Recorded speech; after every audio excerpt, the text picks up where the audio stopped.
thing I'm doing, as always, is prepping the eye area with a base for my shadows. I would usually use a brush to complete this step, but using your fingers is actually more effective.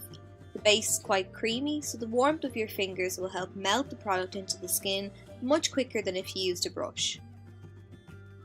The base leaves a slightly tacky finish to the lids, which I'm not really keen on, so I like to go in with the shadow that's close to my skin tone to set that base in place. You could use a face powder for this step either, but I'm using a white eyeshadow all over the lid and up to the brow bone, and that way it'll double up as a highlight on the brow bone.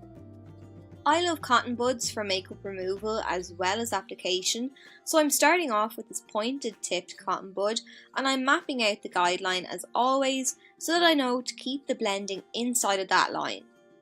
Once I have that line laid down, I'm flipping the cotton bud upside down and using the flatter, fluffier end to soften that line. I'm placing the tip on the edge of that line and I'm feathering inwards. I'm adding some of that same brown now into my crease. I'm taking a small amount, pressing my finger in the crease and then flicking upwards. That way most of the pigmentation will be in the deepest part of the crease and there will be a fading effect from that point. Next I'm taking a dark brown and adding some more definition. For this look I'm keeping the darkness to the outer third of the eyes to elongate them. I'm using the flatter side of the cotton bud again, but this time to apply the shadow only. I find that using the cotton bud ensures the colour is quite concentrated. So once I'm happy with the placement, I'm then softening the edges with my finger. I'm using my baby finger for this step too because it's small and it fits nicely into the outer third of my eye. You want to repeat these two steps again with the dark brown. Keep layering the shadow up little by little until you are happy with the level of intensity. Back to the pointed end of the cotton bud now, I'm dipping the very tip into this black eyeshadow and I'm starting on the outer third again. I'm beginning by pressing the black into the upper lash line and then once again I'm softening the shadow in an upward direction. Once you get the majority of the black off your brush and into the lash line, you can then pull the colour upwards and achieve the gradient effect that way, or if you find it a little easier, once you get the bulk of the product off of the cotton bud, you can use that fluffy side to diffuse the edges.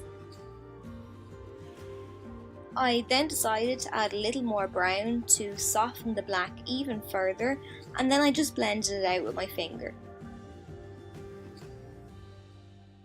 For the inner half of the eyelid, I'm packing on a gorgeous gold shade.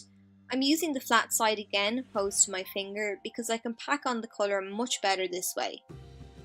If you are a beginner, carry out the step on one eye followed by the other. That's really important in terms of ensuring that both eyes look the same. Because I do one eye first and then film on the other, I have to constantly take a step back to ensure that I'm on the right track. So I've noticed that I need to add a little more depth to the lash line and I need to bring the brown across the crease a little more on one eye to ensure that both eyes match up, so I'm doing that just now. If you have made the mistake of blending your crease colour up too high, or if you just have a harsh edge that you need to get rid of, take a small amount of your face powder and run it along the area that you need to correct. This will fade the shadow without adding any additional colour, giving you the ultimate smoky appearance. For the lower lash line, I'm going in with what I would call the standard cotton bud, and I'm smudging some of that dark brown halfway along the lower lash line. Unlike the inner portion of the eye, I don't need to be too precise, which is why I'm using a rounded cotton bud. This would be too thick for the inner half of the eye, seeing as I want to keep the gold as close to the lash bed as possible. Because we've been using cotton buds and not brushes, you will get a little bit of fallout because the shadows don't have bristles to cling onto, so I'm just dotting a little more of my foundation underneath my eye. I'm then using patting motions with my ring finger to blend the foundation into the skin.